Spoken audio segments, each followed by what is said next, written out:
My name is Raina Mercer, and I had been counting down to Christmas for almost a year. My fiancé, Gavin Reed, told me about the vacation early, like it was a promise wrapped in ribbon. "Just you and me," he said back then. "Our first Christmas as a real team." So I planned my outfits months ahead. I saved little ideas in my phone: hot cocoa by the pool, matching pajamas, slow mornings where we didn't rush anywhere. I wanted quiet joy. I wanted us. A week before we left, Gavin mentioned something while scrolling on his phone like it was nothing.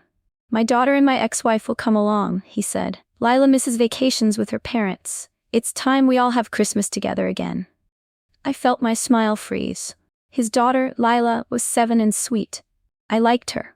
I even loved her, in the careful way you love a child you're trying to protect. But his ex-wife? I stared at him. "Your ex is coming?" Gavin nodded like I should be grateful. "It'll be fun. You'll get to know her." I wanted to argue. I wanted to shout that this wasn't what he promised. But I thought about Lila. So I swallowed my feelings and said, "Okay." And that was my first mistake. For the next week, I tried to convince myself it was fine. I told myself I was being mature. I told myself families were complicated. I told myself Gavin wouldn't put me in a bad position on purpose. But every time I pictured the trip, the picture changed. It wasn't Gavin and me anymore. It was Gavin, his ex-wife Monica, and little Lila, like a neat triangle. And I was standing outside of it, smiling too hard. When I asked Gavin how things would work, he said, "We'll just go with the flow." That answer made my stomach twist. "Are we doing separate activities?" I asked carefully. He shrugged. "No need, we'll all be together." I tried to keep my voice light. "So, no couple time?" Gavin kissed my forehead like I was being silly. "Raina, don't overthink. Monica and I are fine, it's for Lila." Every time he said for Lila, it sounded like a shield. I didn't want to be the woman who ruined a child's Christmas, so I stayed quiet. Too quiet. But the closer we got to the trip, the more my chest felt tight. I started snapping at small things: dirty dishes, late replies, shoes left in the hallway. Gavin noticed and frowned. "You've been moody." I wanted to say, "You changed the plan without asking me." Instead, I forced a smile. "I'm just tired," I lied. We arrived at the hotel on Saturday night. The lobby was bright and fancy, all gold lights and holiday music. Gavin held Lila's hand. Monica walked beside them like she belonged there. She looked polished: perfect hair, perfect coat, perfect smile. She barely looked at me. At check-in, the receptionist said, "2 rooms adjacent." I nodded because that made sense. Lila needed her mom nearby. I expected Monica to have her own space, but once we got upstairs, Monica didn't disappear into her room. She followed us into ours. "Oh wow," she said, looking around. "This is nice," Gavin laughed. I picked it. Monica smiled at him like it was an inside joke. Lila jumped on the bed. "Daddy, look!" Gavin went to her right away. Monica stood close, her shoulder almost touching his. I stood near the door, holding my bag, waiting for someone to include me. No one did. The next morning, we were supposed to have breakfast as a couple before Lila woke up. That was what Gavin told me. But Monica showed up at our door at 7 a.m., wearing a robe like she was part of the plan. "Ready?" she asked. Gavin didn't even glance at me. "Yeah." I followed them to breakfast feeling like a shadow, and still I told myself, "Be calm. Be kind. It's Christmas." But kindness started feeling like I was erasing myself. On Sunday morning, I woke up alone. At first, I thought Gavin was in the bathroom. Then I heard nothing. No shower, no phone, no Lila's little giggles. Just silence. The other side of the bed was cold. I sat up quickly and checked my phone. No message, no note. I texted Gavin, "Where are you?" No reply. I called him. Straight to voicemail. I stared at the screen like it was broken. Then I tried again. Same thing. My heart started beating hard, not just from worry, but from something sharper. It felt like being left behind on purpose. I got dressed fast and went downstairs. The hotel was busy. Families in sweaters, kids holding candy canes, couples laughing like the world was simple. I searched the lobby. Nothing. I asked at the front desk, "Have you seen a man with a little girl, about 7? The receptionist smiled politely. "We have many families here, ma'am." I walked outside and checked the pool area. Then the gift shop. Then the holiday display by the fountain. An hour passed. My messages stayed unread. I wasn't panicking like someone lost in a crowd. I was panicking like someone who realized she didn't matter. Finally, I checked the restaurant. And that's when I saw them. Gavin, Monica, Lila, all sitting together in a booth. Like a family. Without me. I didn't walk up right away. I don't know why. Maybe I needed to see the truth before I ruined it with my emotions. Maybe I wanted to be sure I wasn't imagining things. So I stayed near the entrance, half hidden behind a tall plant. Lila was eating pancakes, smiling wide. Monica leaned close to Gavin, laughing softly. Gavin looked relaxed, more relaxed than he'd been with me in weeks. Then I heard Gavin say, clear as day, "It's done. I booked her a full day at the spa as a Christmas present." My breath caught. I thought he meant Monica. He continued, "That means the three of us can celebrate like we always used to." Monica's hand slid across the table. Gavin took it. My stomach turned. Then Gavin said the words that made everything go cold inside me. "That's still what we're trying to get back, isn't it?" Monica didn't pull away. She just smiled. I felt like the room tilted. So this wasn't a vacation. It was a test. A setup. A way to put me on a shelf while he tried to rebuild his past. My hands shook, but my mind got strangely calm. I stepped back, walked out of the restaurant, and headed straight to the reception desk. If Gavin wanted to treat me like a backup plan, then I was going to make sure he paid for the lesson, quietly, perfectly, and without warning. At the reception desk, I didn't cry. I didn't raise my voice. I didn't explain anything. I smiled. "Hi," I said calmly. "I'd like to upgrade my room." The receptionist looked surprised. "Of course, ma'am. Which upgrade did you have in mind?" "The honeymoon suite," I replied. Her eyebrows lifted slightly, but she nodded. "We have one available." "Perfect. And please keep the original room under my fiancé's name," she typed quickly. I watched her fingers move, steady and sure. My heart was pounding, but my voice stayed even. "And I'd like to book the spa," I added. 2 full days, every premium treatment you offer." The receptionist hesitated. "Shall I charge the card on file?" "Yes," I said. "That will be fine." The card on file was Gavin's. I also booked lunch and dinner reservations. Private dining, chef's special menu, wine pairings. I didn't even ask the prices. I didn't need to. By the time I finished, my phone buzzed. A missed call from Gavin. I didn't return it. I took the elevator to the top floor, where the honeymoon suite waited. When I opened the door, I laughed softly. Floor-to-ceiling windows. A massive bed. A balcony overlooking the ocean. This was supposed to be our first Christmas together. Fine, I would enjoy it alone. The honeymoon suite felt unreal. I dropped my bag by the door and walked straight to the balcony. The air was cool, the ocean calm. Everything looked peaceful, like nothing in my life was falling apart. My phone buzzed again. "Gavin, where are you?" "Raina, don't do this. Lila is asking for you." I stared at the screen and felt something snap inside me. He didn't ask if I was okay. He didn't apologize. He didn't explain. He used his daughter as a shield. I typed one message. I needed space. Then I turned my phone off. That afternoon I went to the spa. I changed into a soft robe and let strangers take care of me in ways my fiancé never had. Hot stones, warm oils, silence. For the first time since the trip started, my shoulders relaxed. At dinner, I sat alone at a table meant for 2. The food was beautiful and expensive and tasted like freedom.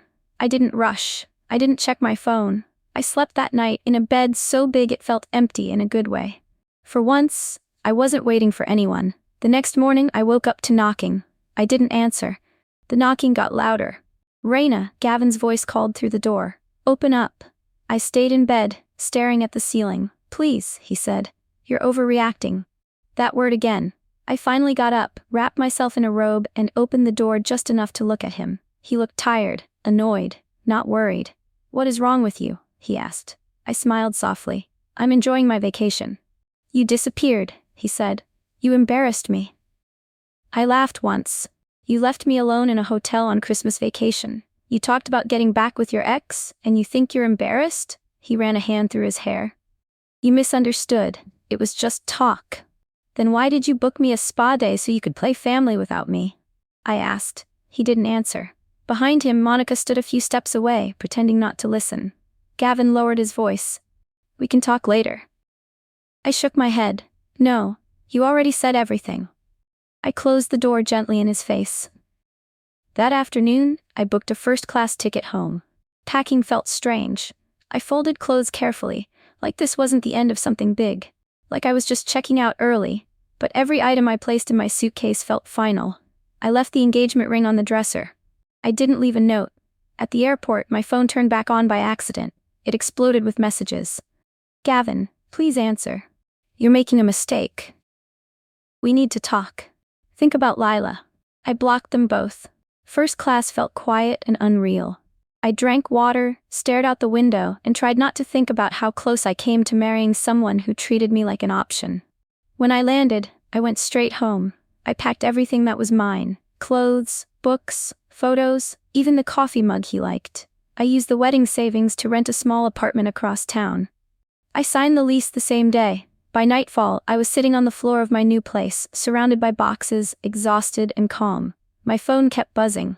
I didn't answer.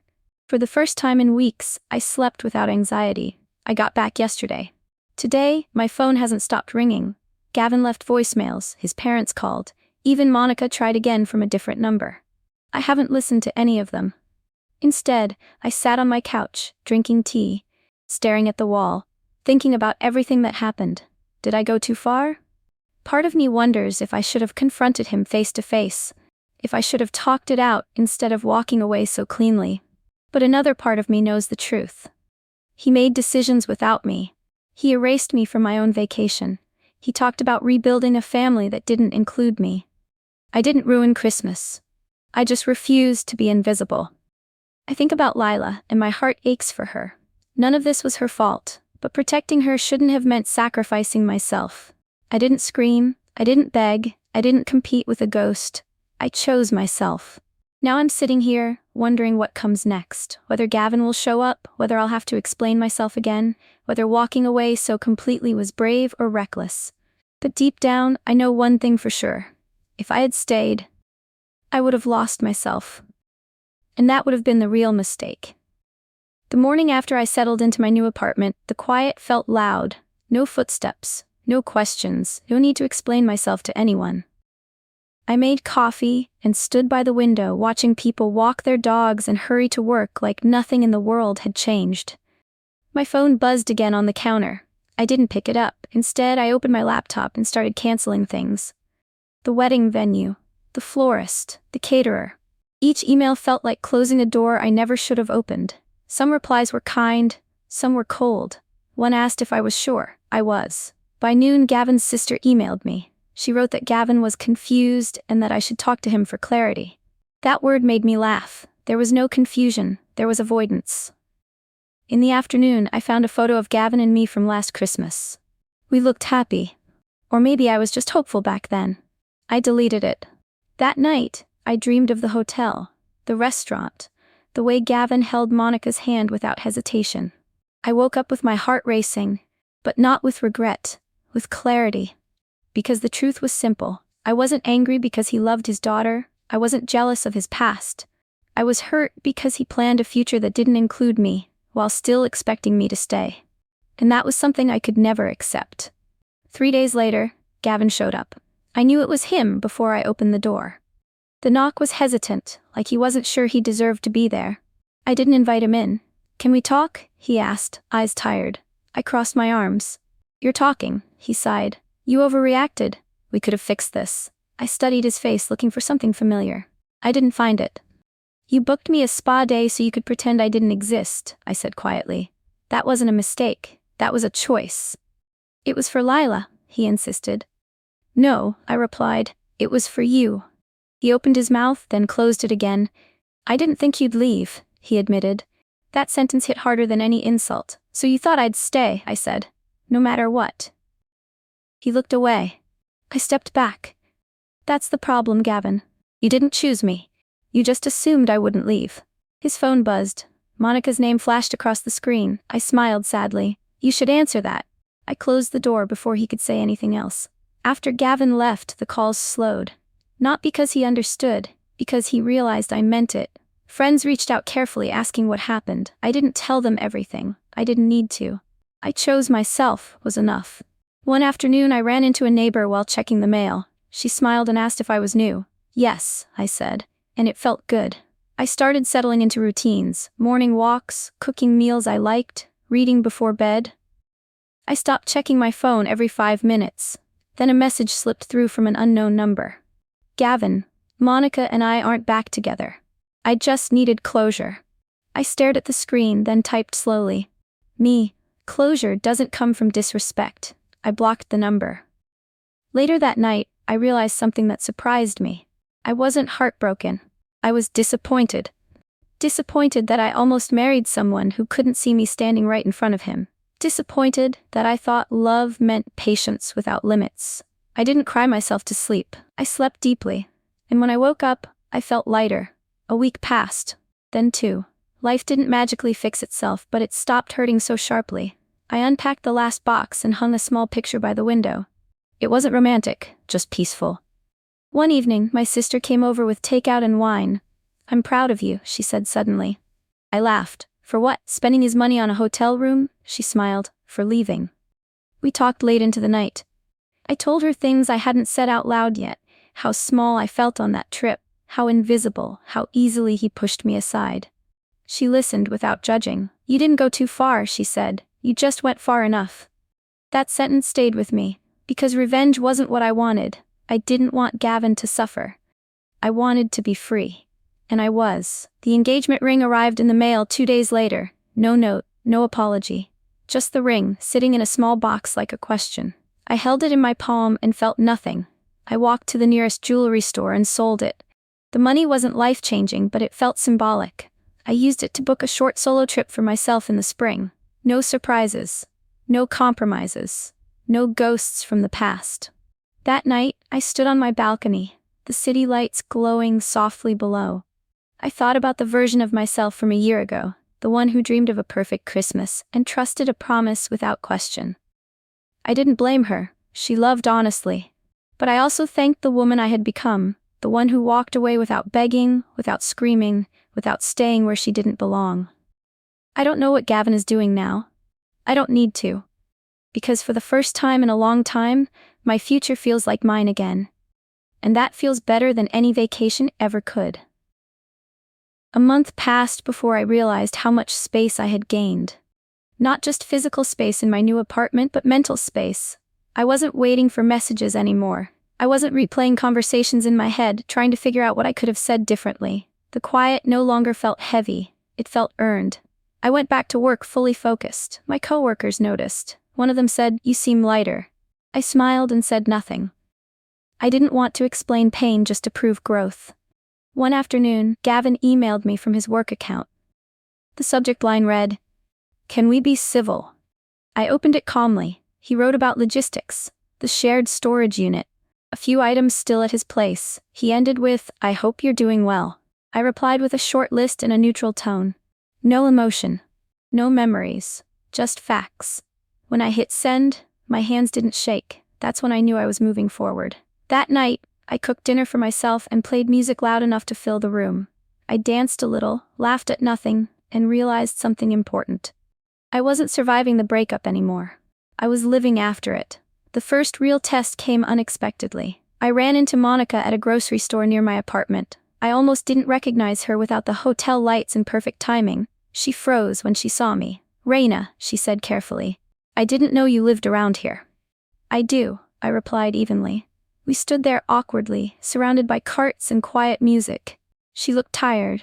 Not polished, just human. "I didn't know he would do that," she said suddenly. "At the hotel." I studied her face. I believed she didn't know everything. But that didn't change anything. "You still stayed," I said. She nodded slowly. "I did." We stood in silence again. "I hope you're okay," she added. "I am," I said truthfully. When I walked away, I didn't feel angry. I didn't feel victorious either. I felt finished, because closure didn't come from confronting them together. It came from choosing myself alone. I left the store smiling faintly, pushing my cart toward the exit, feeling steady. Spring arrived quietly. The days grew longer. The air softened. My solo trip approached, and instead of nerves, I felt excitement. I started journaling again, something I had stopped during the engagement. Reading back old entries made me cringe gently. I saw how often I had minimized myself to keep peace. I stopped doing that. One evening, my phone buzzed with a message from an unfamiliar number. "Gavin, I'm engaged again. I wanted you to hear it from me." I stared at the screen longer than I expected. Then I laughed. Not because it was funny, but because it was predictable. I typed one sentence, "I wish you clarity," and I meant it. I blocked the number and closed my journal. That night, I slept deeply. Not because I was numb, but because I was done carrying things that were never mine to fix. My solo trip was everything I needed. No plans, no expectations. Just mornings that started when I woke up and ended when I felt like resting. I ate where I wanted, walked where I felt drawn, and sat in silence without feeling lonely. One afternoon, sitting by the water, I realized how close I came to building a life around someone else's unfinished story. I didn't feel angry about it anymore. I felt grateful that I listened when something inside me said, "This isn't right." That voice had been quiet before. Now it was clear. I wrote a postcard to myself and mailed it home. It said, "You didn't lose anything, you gained yourself." When I returned, my apartment felt warmer, more like home. It's been months now. People sometimes ask if I'd do anything differently. I always answer honestly. No, I didn't ruin a vacation. I didn't overreact. I didn't go too far. I protected myself when someone else wouldn't. I learned that love without respect is just patience waiting to be used up. And I will never offer myself like that again. I don't know what the future holds, but I know this version of me will not stay quiet to keep someone comfortable. And that is enough. For the first time, Christmas doesn't feel tied to disappointment. It feels open. And so do I. The first Christmas after everything felt strange, but not in a bad way. I didn't travel. I didn't decorate much. I stayed home, made soup, and watched the snow fall outside my window. There were moments when I thought about what should have been. Matching pajamas, hotel lights, forced smiles, but the thoughts passed quickly. This time, I wasn't pretending. A friend invited me over for dinner. Nothing fancy, just laughter, warm food, and people who wanted me there without conditions. I realized how simple peace could be when it wasn't constantly negotiated. That night, I wrote down what I wanted in the future, not a list about marriage or timelines. Just boundaries, honesty, being chosen without question. I folded the paper and placed it in a drawer. I didn't need to chase love anymore. I needed to recognize it. And for the first time, I trusted myself to do that.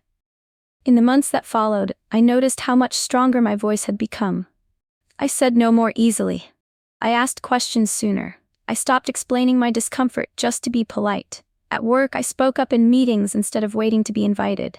With friends, I shared what I needed instead of hoping they'd guess. It wasn't dramatic, it was quiet, and it changed everything. One afternoon, my phone buzzed with a message from a dating app I had forgotten about. I almost ignored it. Then I smiled and closed the app entirely. I wasn't ready to invite anyone into my life yet. And that was okay. For once, I wasn't rushing to fill a space someone else left behind. I was learning to enjoy it. I ran into Gavin one last time by accident. It was brief, polite, distant. He looked older somehow, tired. We exchanged a few neutral words. Nothing meaningful. As I walked away, I felt nothing tug at me. No anger, no regret, no curiosity. Just relief. I realized then that closure doesn't come from final conversations or perfect apologies. It comes from no longer needing them. I went home that evening and cooked dinner while music played softly in the background. I laughed at a silly show and fell asleep on the couch. My life didn't feel dramatic, it felt steady. And that was more than enough. Sometimes people ask if I regret the way I left. I don't. I regret staying quiet longer than I should have. I regret ignoring the tight feeling in my chest when plans changed without me. I regret thinking love meant enduring discomfort. But I don't regret choosing myself when it mattered. Because walking away didn't make me heartless, it made me honest. I didn't punish anyone. I didn't scream or destroy anything. I simply removed myself from a story where I was never meant to be the main character. And that was the most powerful choice I made. Today, my life is smaller, but fuller. My apartment feels like home. My calendar isn't crowded with obligations that drain me. My future doesn't feel rushed or borrowed. I don't know when love will show up again, but I know this. When it does, it will meet me as an equal. Not as an option.